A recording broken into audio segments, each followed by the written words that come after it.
Hello and good morning, everyone. Welcome back to Almus Market Mornings, where we bring to you updates that drive the narratives in the financial markets. Yesterday, we saw some dollar strength, especially as euro and pound corrected further. But major moves came in from the Asian FX, and that's something I wanted to ask you, JK. While we saw some good retracement moves in the majors like euro, pound against the dollar in the past few days, Asian FX continued to trade against the dollar, be it the likes of Chinese Yuan, Korean won, or Indian rupee.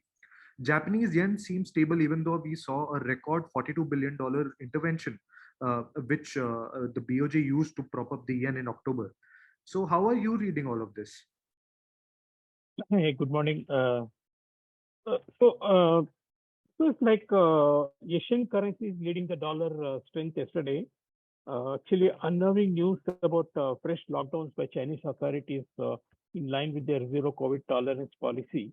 And panic reaction from masses there has led to big selling in Chinese assets yesterday, including yuan, which is again nearing all-time lows in the offshore trade. Reports of people running away from workplaces like Foxconn, the world's largest iPhone factory, shops, etc., do not make a good reading on the economy, which is already struggling. So yesterday we had further evidence of Chinese economy weakening, with the manufacturing PMI dropping to 49.2 against an expectation of 50, and the services PMI dropping to 48.7 versus expectation of 51.9.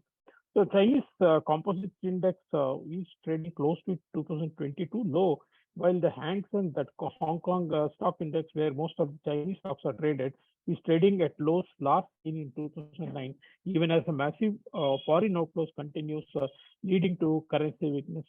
Although this situation is unique to China's slowdown in their economy, it will eventually pull down global growth, and hence the weakness in the currency is actually rubbing off on others as well, including INR.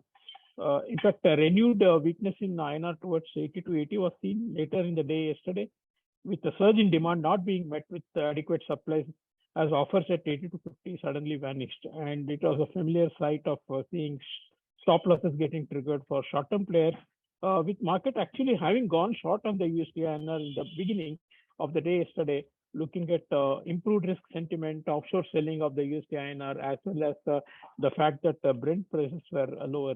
Now, rupee has now had a consecutive 10th month of loss. But one positive thing I noticed on the chart is that it did not make a new low for the month. I'm sorry, that is pertaining to dollar index. So rupee did have a consecutive 10th month of loss, and the trend is very much in place. In contrast to dollar selling that was seen last week on rumored Fed plans to slow rate hikes, greenback has been pulling back, with many in the market now looking for a no change in Fed stance, particularly after the PCE core inflation staying elevated along with wage inflation. Both Euro and GBP, as you said, have seen good profit taking after a strong run last week, while growth-related currencies have slumped on China news. In fact, UK news is not so great for the investors, because there are plans to increase taxes everywhere, and this is quite in contrast to the mini budget which proposed cutting taxes everywhere. So I think they are preparing the country to actually meet the big hole in the finances through higher taxes. So the November 17th presentation on the fiscal plan is eagerly looked forward to by the markets. Yen, of course, resumed its decline even as yields started to rise in the US 10-year, and the rising belief that BOJ intervention efforts will be futile without a change in easing policy, which they have vowed to hold on to. In a month when BOJ has intervened heavily to shore up the yen, the currency has actually fallen 2.8% on a month-on-month basis. While, as you said, Japanese official data shows BOJ spent 42 billion during the month in intervention. But the dollar index itself ended almost 1% down on a month-on-month basis, which is a departure, from the last 9 months of rise. And also, we did not make a new high in the dollar index in October after 9 months again. So this can be seen as a loss of momentum for the dollar, but we need to see a lot of change in the fundamentals to really see the dollar, reversing its course. On the data side, Chicago PMI was weaker than expected, but market looks forward to other important data like the Jones ISM data, as well as the Australian Central Bank meeting to start with in an hour from now. So there's a lot to digest on the fundamental side still, and dollar is not going to reverse its course unless Fed really makes a surprise dovish statement. Yields have been well supported with PCE inflation report coming higher, and Eurozone reporting another new high in inflation at 10.7 versus 9.9 in September. So market has discounted the Fed meeting to hike 0.75% in November, mostly. But on the December meeting, the chances of 50 basis points hike is only 55%, down from 67% last Friday.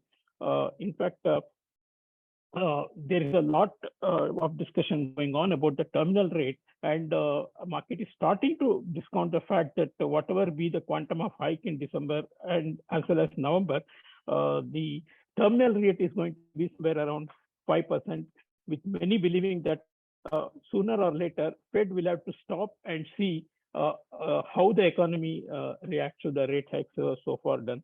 As for stocks, I think it was a month of good gains for the major indices in October. Dow recording 13.5% gain, while S&P close to 8%. And most of it could be put down to short covering and value buying. It's not a bull market yet. That's how I'm seeing it. And it would depend upon the course of inflation and Fed rate hike path going forward. So we have a host of data from the global markets today. And I think back to the rupee, we are still on weakening bias for the rupee, and without adequate supplies, it's difficult to see rupee sustaining any gains, even if the dollar index sees more weakness. Thank you. Thank you, JK. And as JK mentioned, the economic data from China is coming in weak, and we are seeing some depreciation in Chinese Yuan. Also, because of the fact that there are stringent lockdowns, which has continued in China even now, and weakness in rupee has continued. We are seeing consecutive 10th month of loss, and of course from the UK front, we are seeing plans to increase taxes to fill the massive fiscal hole. So it's an event-filled week today. That's keep managing your risk. That's it from us today. We'll see you all tomorrow. Thank you so much for listening.